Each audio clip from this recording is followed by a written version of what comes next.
Eastern New Mexico University is located on the high plains of eastern New Mexico, 90 miles northeast of Roswell, New Mexico, and 90 miles northwest of Lubbock, Texas. Here on the high plains, a football coach took a group of young boys and turned them into leaders for the next generation.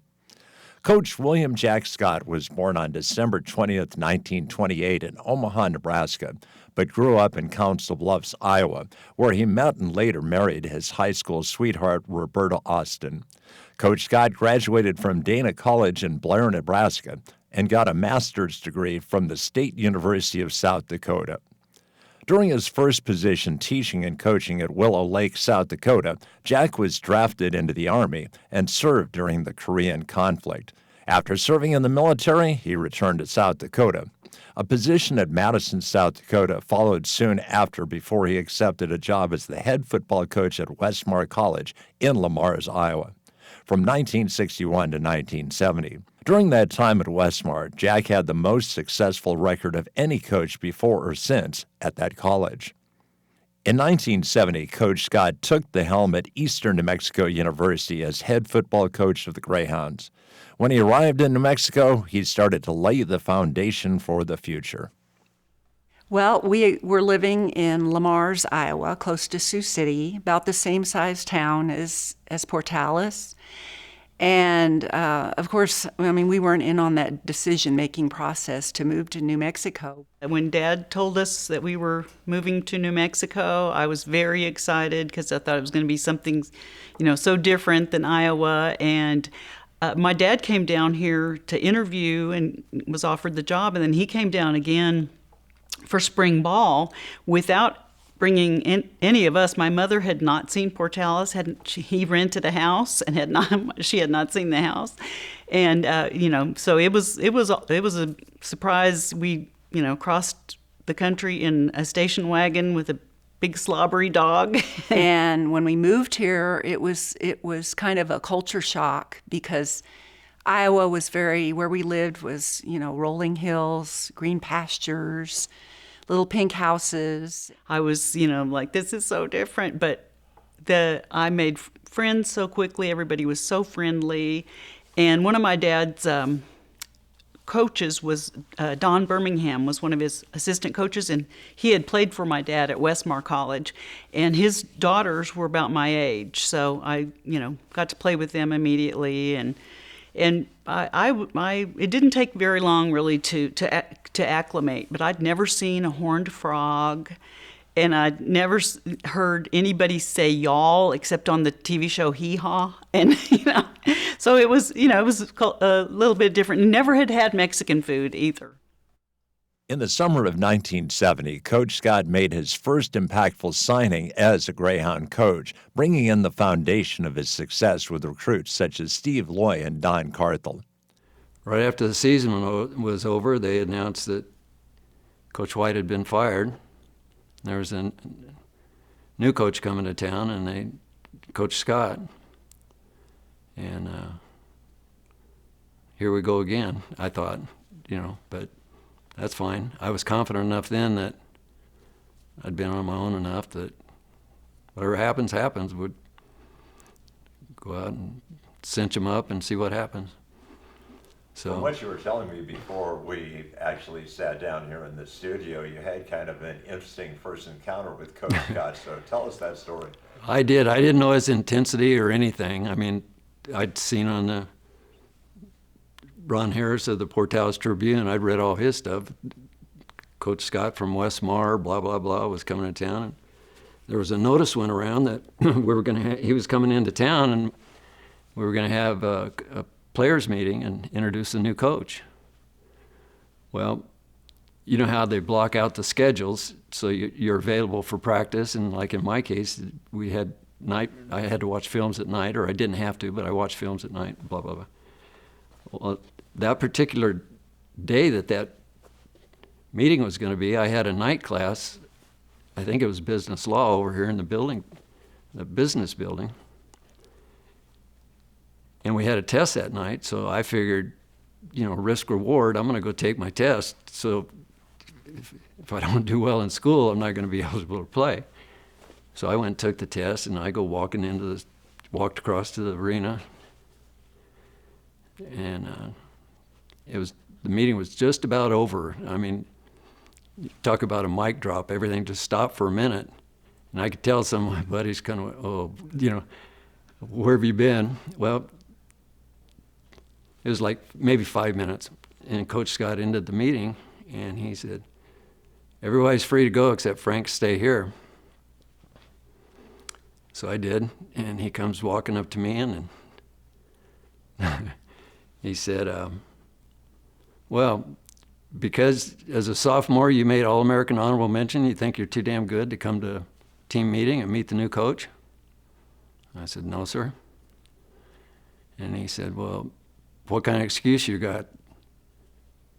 What was more important than that? And I said, well, I had a test in business law, and I figured I needed to take it, and so I scooted over here right after the test was gone, and looks like it was a little late. And he said, he sit there and kind of chewed. He had a nervous twitch. He started doing that, and then I started getting nervous, and he said, what kind of grades you make? And I said, well, when I first came back here as a red shirt, my first semester I got a B, and then I've got straight A's. Everything else was A's, and I've got straight A's every semester, and I carried that out through till I graduated. And he kind of looked at me, and he said, well, I guess that's a good enough excuse. So then he asked me, he says, how far you want to go in football? I said, well, or what are your goals in football, I guess, it was maybe what he said. And I said, well, I'd like to go 10-0. We played 10 games at the time. I said, I've got 2 years left. I'd like to go 10-0 both years and be on a winning team and take them to a winning team. He says, is that it? And I said, well, I'm like everybody else. I'd come this far, I would try to see what the pros are like, see if I'm good enough to play with those guys. And so he kind of backed off, and then he said, I'm going to tell you, I'm the coach. I need a leader on the field, and as a quarterback, that's a natural position. And you hear about field general and all that. He says, you're going to call your own game. You're going to call the plays. And you've got the right to shake off anything I send in from upstairs on the sideline. But it damn sure better work. And he had that. I said, that sounds like a hell of a deal for me. That's a fair trade. It didn't dawn on me till after I was finished, probably maybe 5 or 10 years later after I'd finished playing. It dawned on me that man put a lot of trust in me. And I don't mind discipline. I was there to be coached, and so that never bothered me. But if I had really turned sour and the offense had turned sour, he could have got fired. And he was a good family man. He was a damn good coach. So when he came to Eastern, even though I loved the university, I had an offer to go play at another university. And they wanted to give me a scholarship to come up there in the spring. The first person I met was a guy named Don Birmingham. I loved his energy and what he said about Jack Scott. I thought, wait, I got to meet this man. And so I met him, and he was full of energy. And he'd talk to you and start to walk off and turn around and back up. And he looked at me right in the eye, and he said, you have the ability to achieve greatness. And we can do it. You can do it, and you can help me. I need your help. What? I never heard a coach talk to me like that. Coach Scott was one of those guys that you just gravitated to. Jack Scott, his nickname was Papa Bear. I don't know whoever first named him that, but we all called him that. When we were off the football field, Coach Scott, at all times in due respect. We all loved him as our second dad. He came by the dorms at night and would just visit with us, and he was a big part of our lives and shaping us into the people that we are today. Once he got rid of us old guys that were there, he was able to shape Donnie Carthold, Ron Harkey, Steve Loy, all those guys that he brought in that they'd recruited. then it was really started rolling. He built us into the team that we were, whoever was on campus, and he adjusted to that. But 4 years later, when I graduated and I started coaching here with him as a grad assistant, I coached his offensive line, and we went to clinics together, and his offense was way ahead of time of anybody else that we were playing against back then. He was kind of like the Mike Leach of the day, because he brought a lot of innovative stuff into the passing game, and helped us win a lot of football games here at Eastern New Mexico University. Steve Loy, who was born and raised in Albuquerque, has a success story that few could envision happening after a snowy day on Sandia Crest back in 1965. Loy, who was just 13 then, went sledding with his brother and friends at the crest. Loy and a friend chose to walk down the Lalouse Trail, but the snow had wiped out the path. They became lost, and Loy's family was left in fear whether he would survive, and then whether he would ever be the same. A search party went looking for the two, but Loy and his friend walked onto a little ranch several hours and miles after losing their way. They found help, but by then they had experienced severe frostbite. The doctors at the time thought that Steve was going to lose both legs. Steve was in the hospital for 8 months. He had to learn how to walk again on the parallel bars. He thought at the time that he would never be able to play sports again. But through grit and determination, Steve slowly recovered, even though he had lost 4 toes on his right foot. Steve took up golf because he could ride in carts to relieve pressure on his feet while he learned the game. Ultimately, he built up enough strength to compete in football and golf at Sandia High School, where he became known for his toughness and dedication.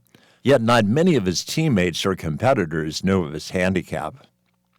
This toughness was reflected in comments from his high school football coach, Clem Charlton, who said, "I admired the kid more than anybody that I ever coached because of the physical handicap that he overcame."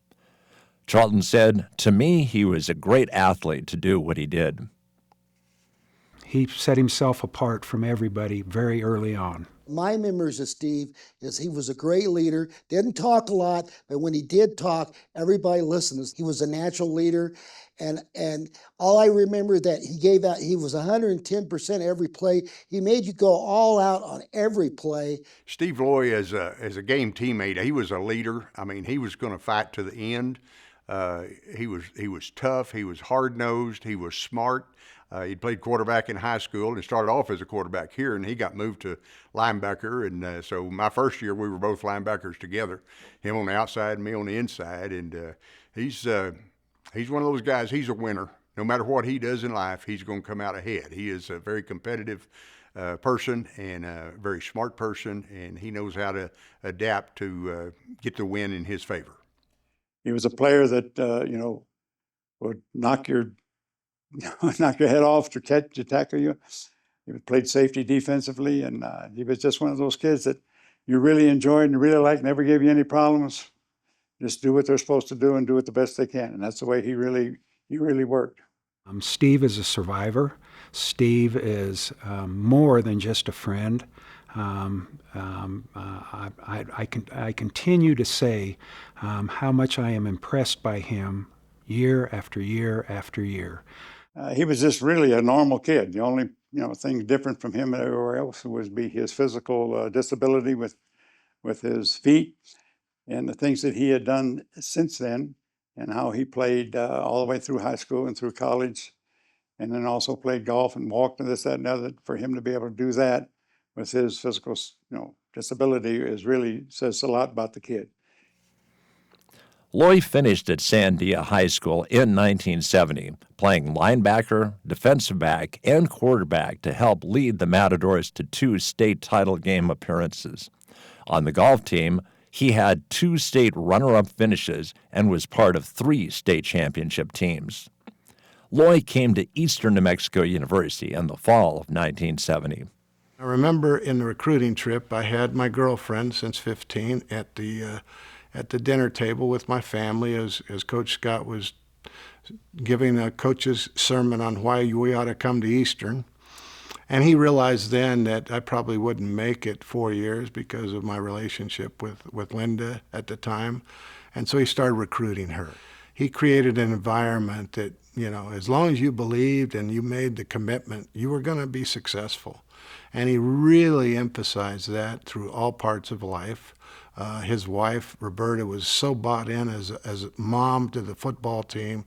She ran the medical area for the university, but more importantly, she always made herself available day and night for her team. And I learned how to appreciate what family and what coaches should be in young people's lives. And it was a fully 24/7, all the time dedication to make things work. So, he was probably one of the most powerful influences in my life. Steve came to ENMU as he could play golf and football.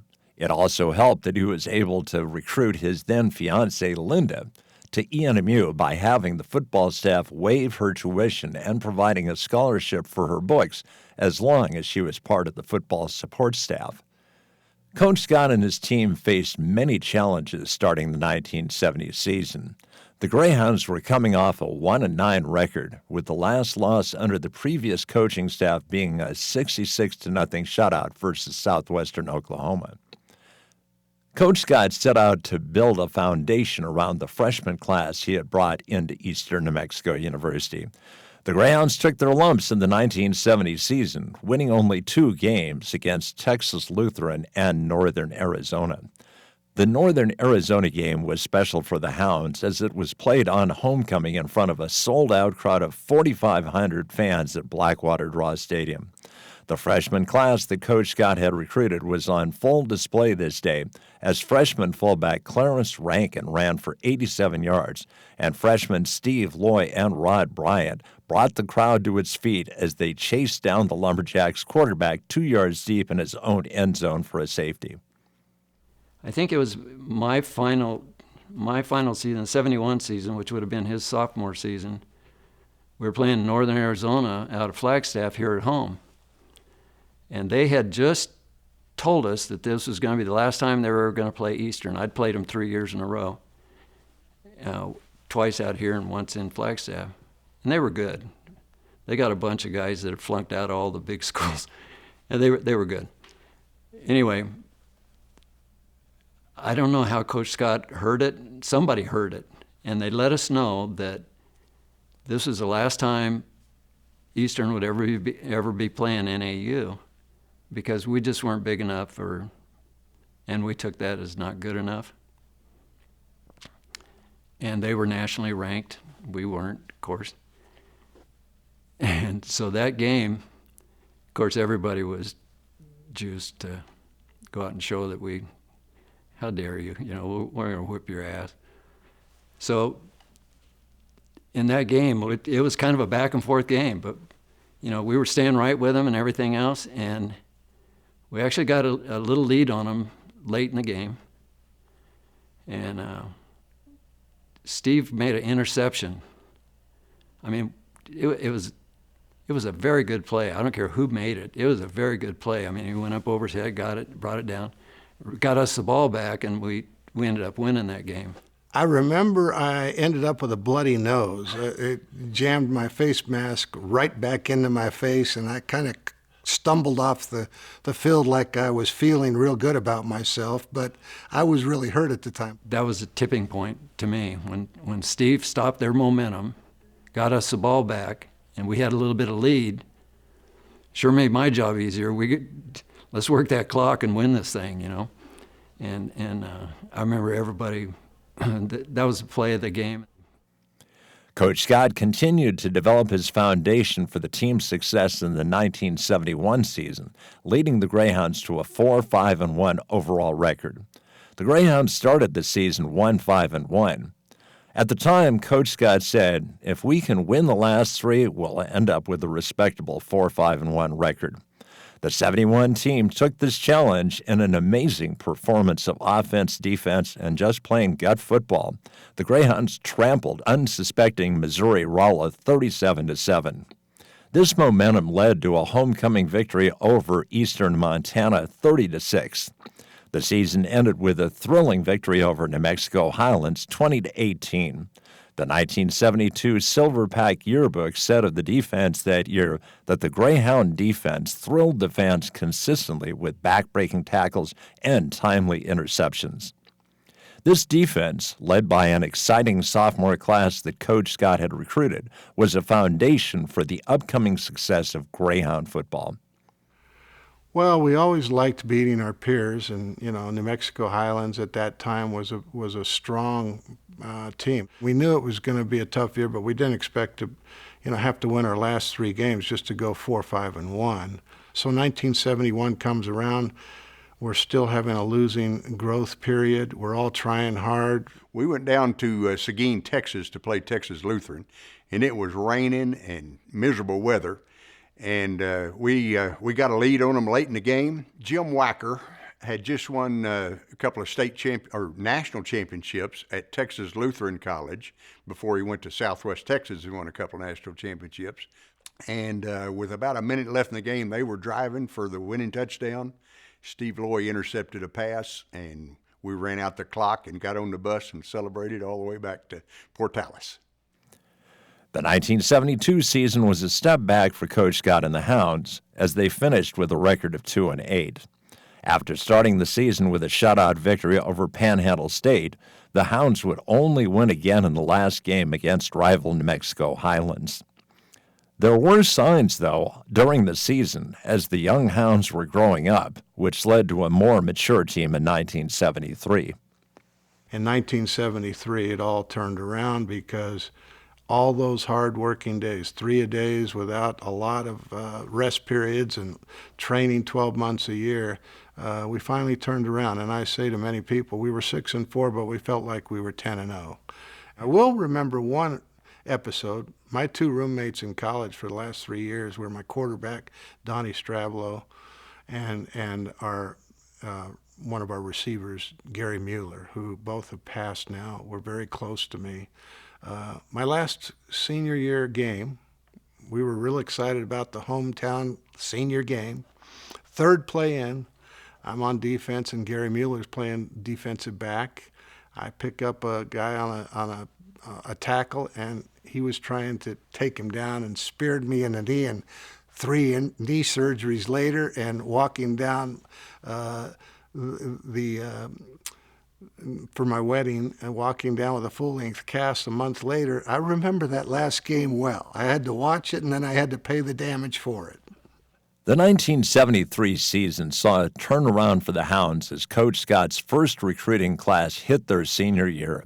The Hounds would finish with a 6-4 record, the first winning season for ENMU football in 10 years. Coach Scott knew that a winning season was coming, saying, "If we're ever going to do it, this is the year." It took a combination of players who had played together for 3 years and a flock of freshman talent to grind the Greyhounds to a 6-4 season record, the only college team in the state to post a winning mark that year. The seniors on the squad provided the experience, the leadership, the tenacity, and the backbone of the team. The seniors, including Norm Zeman and David Yeoman at linebacker, Gary Mueller and Jerry Dickens in the defensive secondary, Greg Martin and Steve Loy at defensive ends, Elias Quintana at weak tackle, Don Carthel at center, Don Stravlo at quarterback, and Earl Crisp at running back. These seniors led ENMU to a winning season through one of the toughest schedules in school history, playing schools such as Nebraska at Omaha, Northern Colorado, and Pitt State. After their final victory over Pitt State, 38-3, the 13 seniors, whom Coach Scott had recruited when he first got to Eastern, raised Coach Scott on their shoulders and carried him off the field. Coach Scott would go on to coach the Hounds through the 1977 season, winning 40 games and leading Eastern into the NAIA national rankings in 1974 through 1976. Coach Scott retired from coaching in 1978 but stayed at ENMU through 1992, continuing to teach and mentor students, leading more men and women to greatness as he concluded his career at the university. I've talked to a lot of his ex-football players, and the respect they had for him was was as intense as his intensity was, because he really required his players to do certain things that required a lot of discipline. He taught a lot of values to his athletes, and as well as his people in his classroom. It carried over a lot. His primary goal was the education of his players. They had a lot of fun and he wanted to win. I mean, that was utmost important, but you realize what percentage of students go on to become professional athletes. He wanted them to thrive in their role in their after college. His classrooms were so disciplined.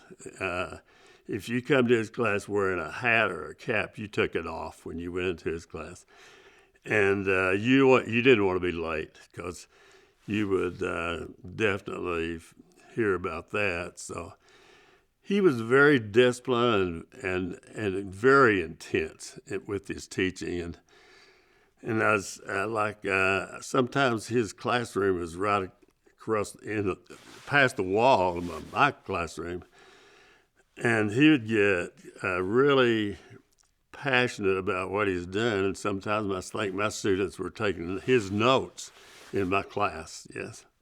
Coach Scott's legacy does not end only with his coaching record and the winning accomplishments he had at ENMU, but with the players that he coached here who went on to successful careers after they had graduated from the university. The largest success story that defines Coach Scott's legacy is Steve Loy. Loy graduated from ENMU in 1974 and received a master's degree from the University of Utah.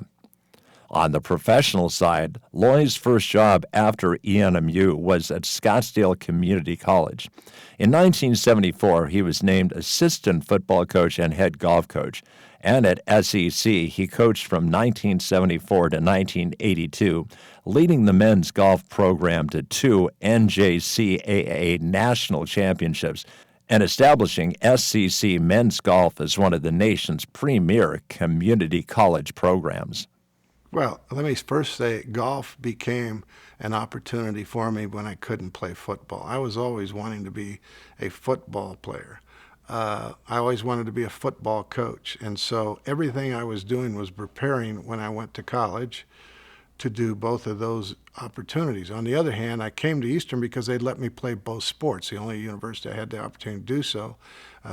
Coach B.B. Lees was our golf coach, and he was grateful, and he was a football coach, so he understood I needed to be enough at spring training to know what's going on, but on the other side of it, he knew that I could play golf well enough to help the team. I went on to the University of Utah to get my master's, and sure enough, a gentleman named Red Gardner, a tremendous legend in basketball at the University of Utah, was then retired and kind of handed off to be the golf coach. That's kind of the times we lived in. And the football coach at the time told me, hey, go see Coach Gardner. He needs an assistant golf coach. So I walk in, and Coach Gardner, one of the 2 times I ever saw him the whole year, said, you're the golf coach. Just don't get me in trouble and report to me at the end of the year how we did. So I became the assistant golf coach, but really the golf coach at the University of Utah. While I was there, I go to Scottsdale Junior College, took the opportunity again to try to get a job. Didn't have many resources. So my thesis was on the effects of the 30 scholarship rule. This was in 1974. And I drove around with little money I had to every one of the Western Athletic Conference schools, which included Arizona and Arizona State, New Mexico, and Colorado State, Air Force, Utah, where I was at. And the first stop I made was to Frank Cush at Arizona State, and I showed him what I was doing for the study and my thesis. And he was not paying any attention to me. I was 22 years old, not knowing a thing about where he was at and what he was doing. He was winning everything inside at Arizona State. But on my way out the door, he said, I'll tell you what, son. I was 22. He says, you give me the results to those studies before anybody else, and I'll help you find a job. I think you got the grit and the attitude to do so. Well, I think I'm going to go to work with him. I give him the study long before every other one of the coaches and ADs in the WAC. And he has just now had a new assistant coach go over and start a program at Scottsdale Junior College. He says, you call John Avianatos and tell him I'm sending you over there to help him coach. Thinking I was going to get to go back and coach for Frank Cush. He went on to the pros. I went on to continue to coach football at Scottsdale Junior College for 8 years before I went to Arkansas as the golf coach. So I was always going to be a football coach, and I was hoping to be at a big league like the boys are today. But, you know, every journey takes its course. I never dreamed I'd be a sports agent. I've been there for 32 years. I've been blessed, and I've worked hard to make things different. And, you know, that's what I'm here for at Eastern New Mexico today. I really want to do things that help other people and give them life changes like I had the opportunity to have. Loy moved on to the University of Arkansas as the men's golf team head coach from 1984 to 1987. Loy led Arkansas to 4 consecutive NCAA championship appearances, including a pair of top 10 national finishes in 1985 and 1987. The Razorbacks finished runner-up in all 4 of his Southwest Conference championship appearances, including in 1984 when he was named Southwestern Conference Coach of the Year. During Loy's tenure, Arkansas golfers earned 5 All-America and 8 All-Southwest Conference recognitions. John Daly, Sean Pappas, Mike Grob, and Mike Schwartz were among those who flourished as Razorbacks in Loy's tenure. Well, age 30 came. By the way, I also added, if I have my opportunity, I want to play coach at U of A and the University Arizona State. So I put down ASU and U of A as my go-to wish. Age 30 comes. We win a couple national championships in golf. I get a call from the legendary Frank Broyles at the U of A. Happened to be the University of Arkansas. Little does your brain know the difference between imagination and reality. And so I become the golf coach at age 30 at the University of Arkansas, and the rest of the story goes from there. I had 2 Johns at the time. I put my go-to good church boy, John Sadie, who was an upperclassman, with young freshman incoming John Daly, thinking that we would balance the teeter-totter a little bit and tame the monster in the room. But John was one of the most loving, giving young men I could have when he wasn't drinking. When he was, get out of his way and hope that he forgets whatever damage he might have done. He was a tremendous talent. We were fortunate to recruit him at the University of Arkansas. He wanted to transfer with me when I became the coach at ASU, and unfortunately, I promised the University of Arkansas I wouldn't take any Arkansas boys with me. And we're still very good friends today. And, you know, I've been very blessed to have good young men with lots of character and lots of talent around me, and that's what made me a good coach. After the 1987 season, Loy moved to Arizona State University. Loy led the Arizona State men's golf program for 6 seasons from 1987 to 1992. In that time, he led the men's program to its first national title in 1990 and won 2 Pac-10 titles in 1989 and 1990. And tied for the 1991 NCAA West Regional title. Loy won Pac-10 Coach of the Year in 1989 and 1990 and led ASU to 26 team title wins in his tenure and had 25 medalists. Loy's teams won 4 straight Thunderbird Invitational titles in his final 4 years. So I was recruited back to Arizona State when the gentleman that was ready to retire did so. I had to take a pay cut, matter of fact, and Frank Broyles had done everything he could to keep me, but it was an opportunity that I knew I had a chance to win more national championships at Arizona State where I couldn't at Arkansas, not because they didn't have resources, because they didn't have the golf and the weather for it. So I came back to Arizona State with a lot of respect and opportunities. The biggest partnership that Loy formed was with legendary golfer Phil Mickelson. At ASU, Loy mentored Mickelson as he won 16 collegiate events, including 3 NCAA titles. Just before Mickelson turned pro after winning the NCAA title in 1992 while playing for Arizona State at the UNM Championship Golf Course, he asked Loy to become his business partner and agent. This partnership has led Loy to become the managing partner of Sports 5 America and one of the most well-known golf agents in the world. I met, I call him Coach, so I have a hard time changing that. So I just refer to him as Coach Loy. I first met him at the Tournament of Champions in Roswell, Georgia. He was the coach at Arkansas, and we didn't spend a lot of time. Like when I found out he was coach of Arkansas, I wasn't really interested in going to Arkansas. So we didn't spend a lot of time. It was a very brief encounter. I met him when he was 15, winning his first Rolex National Championship. I'd just gotten a job at the University of Arkansas at age 30. He was 15, coming off the tee between me and the hole. I've got this beautiful, what looks like a hog, but it's our Razorbacks, on my white, clean, pristine new shirt, and the first thing I'm going to go is go target this young man. As he's walking towards me, I'm ready to say, "Hi, I'm Coach Loy, the new coach at the University of Arkansas." And he looks at me and says, "What's that?"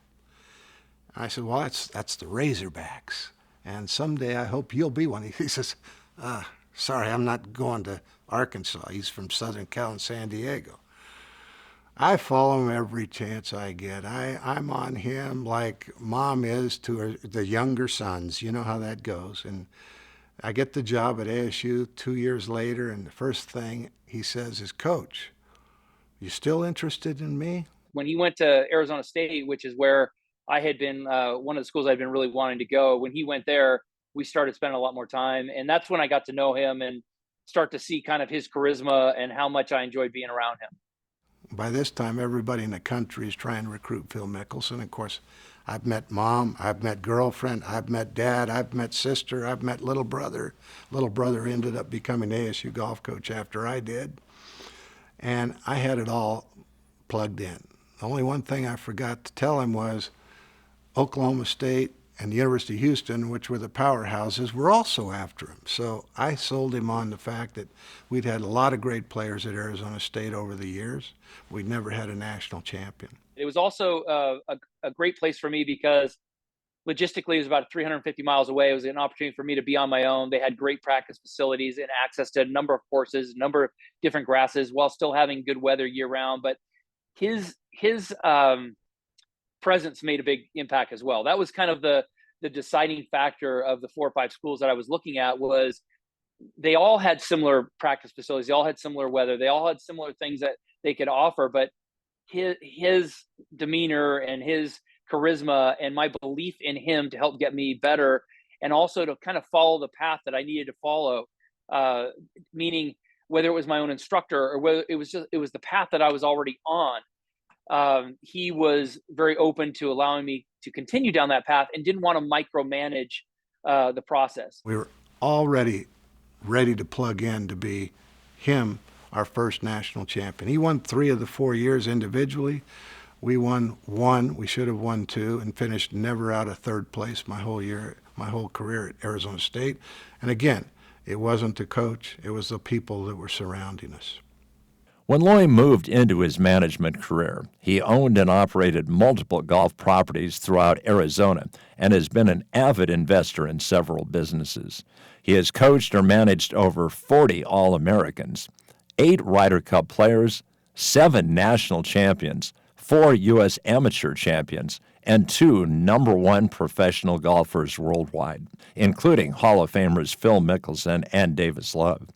Additionally, Loy has represented some of the game's superstars, including Phil Mickelson, John Rahm, and Davis Love.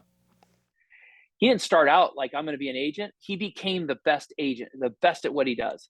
I'm going to give you one example from my personal experience, but I've seen him do it with other players. And in 2001, we went out on a limb and we started a corporate relationship with a headwear company.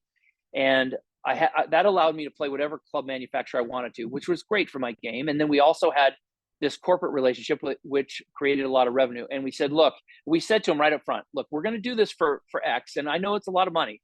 Now we expect Y, but we're going to prove our value in the next couple of years. And then we're going to get back together. So at the end of 3 years, we're like, all right, I was thinking, gosh, coach, if you could get a 10 or 20% increase, like that'd be amazing. Like, I'm really happy. I love this relationship. I love how much, I can't believe you got this deal done and bringing in this kind. He says, hold on a second, Pards. I got something I've been thinking about. I said, okay. So he ends up going out to 4 other companies. And he said, I'm going to create kind of a NASCAR model where, we're going to have you with company A for 7 tournaments, 1 major. We're going to have you with company B for 7 tournaments, 1 major, and company C for 7 tournaments and a major. And he got 4 companies involved for 3 spots. And the current company wasn't even one of them. So now we got essentially 5. And they had the first right of refusal. So we went back to him and said, look, I know it's going to get expensive, and we want to stay in business with you. I think we found a way for us to stay in business with you and not have it break the bank, so we can continue our partnership. And he went back to him and said, for the same amount you've been paying, we can keep you at 7 tournaments and a major, and you can have all of my logos and such on your own advertising. And they looked at it and they said, gosh, you know what? This has been so successful and our return on investment has been so high that we want to take it all. And they ended up taking all 3 spots. And so he created a 300% increase when I would have been happy with a 10 or 20% increase. That's how he became so, he's the best at what he does. Nobody ever hears about this stuff. It's his creativity and ability to create relationships, partnerships, and work together and create a win-win value that has made him the best at what he does and has allowed me to create a real niche in corporate America for the 3 decades throughout my career. When it's all said and done, I take with me our relationships. I take with me the gratitude that Eastern New Mexico University and the people that touched me gave me the opportunity to be. I take nothing for granted that I came from a family of 7 siblings, a father, 2nd grade educated orphan, a car dealer, a car salesman, not even a dealer, who gave everything he had. I remember something that I love to share with every one of my employees, every one of my clients, every one of my friends. And this is what my father taught me after many days of me not seeing him time and time again because he was out trying to sell. And one day, at about 10 years old, I'm sitting at the table and I said, Dad, why don't you come home sometimes? He says, son, unless I sell something, we don't have food on the table. I'm a commissioned man. But he says, just remember this for life. He says, what does this mean to you, son? I said, well, my index fingers, is it goalpost, like most kids would think? Is it, a sign of something you're trying to tell me? He said, no, son. He says, remember this because it's going to be about life. He says, it's 2 if you're buying, but it's always going to be 11 if you're selling. And boy, did that resonate with me. If I could come in the door knowing exactly what I could do to make this happen, then when I went out the door, I knew it did. And it became not as a salesman to me, but as a foundation for helping people understand you got to know your front door, but you got to know better your back door. And as long as you keep going, that's a game plan. That's a business plan. That's going to be an opportunity to finally succeed in life. So that's where I give back. This was where I started. I was hoping for an opportunity to buy in. I didn't know I was good enough. But when I left and I look back at what that foundation gave me at Eastern New Mexico University and everyone that touched me, I owe it to give back more than I had to take. And I hope everybody hears that because the baby boomer generation are going to transition more wealth than every other opportunity we've ever had in a lifetime of history of the economics of the United States. We need to be plugged in as alumni, as people that give back, those opportunities to help each other. And when we can do that, we become game changers, life changers, and more importantly, personal opportunity givers to everybody that helped us be who we are today. That's why we're here. Loy's recognitions have continued over the years as he has been inducted into several halls of fame over the course of his career, including the ENMU Athletic Hall of Honors, Scottsdale Community College Hall of Fame, NJCAA Coaches Hall of Fame, NCAA Coaches Hall of Fame, Arizona State and University of Arkansas Hall of Fame, and the Sandia High School Hall of Fame. Loy's journey, which began on the snowy mountains outside of Albuquerque, moved to the high plains of eastern New Mexico, to a community college in the desert Southwest, to the humid days spent in Arkansas, to Arizona State in the desert Southwest, and to a management career that has taken him all over the world and has now come full circle back at his alma mater. Steve and his wife, Linda Belljoy, gave a transformational gift to Eastern New Mexico University in the summer of 2024. The gift, which includes the naming of both the former Greyhound Arena and the Greyhound Stadium, to the Steve Loy Family Foundation Arena and the Steve Loy Family Foundation Stadium, brings this journey full circle. As part of this gift, the Loy family is founding the President's Leadership Academy, which will be developed to teach ENMU student athletes leadership skills and apply them within the general student population and the community. This academy will aim to help student athletes excel as professional leaders as they enter their careers. This academy will set up students to succeed like Coach Scott helped his players succeed 50 years ago. I think we are onto great things at Eastern, and I hope people will come back and help grow that tenure and that culture, because we need to be involved. And I emphasize that for the whole purpose of this interview. This is about us coming back together and helping to give back to where we had our roots first growing. And if we can do that, we all win. It's not a scorecard that we have to say we were better than each other. It's about we were sharing with each other to help each other and others to follow be who we were meant to be. And I think that's the message of all things I wanted to share with you today. Eastern New Mexico is all about people, and the faculty that are here that took good care of us and nurtured us in every way. The cafeteria food was really good. It's just a great campus, a great environment to be in. And I think that's the big thing that Eastern has today is the people that are in Portales, and especially with this university. You know, people really respond to that, and I think that's what kept us around as much as the teammates that we had and the camaraderie they had that Coach Scott developed. I think his gift will be an inspiration. I think when we look at the impact of the gift, when we look at where they started, and you know, sometimes our alma mater, we don't think about them in terms of look at look at the start, look at the opportunity it gave. But when you have that connection, like Steve Loy, to say, remember when, and this is where so much of it started and happened for us, and carry that forward.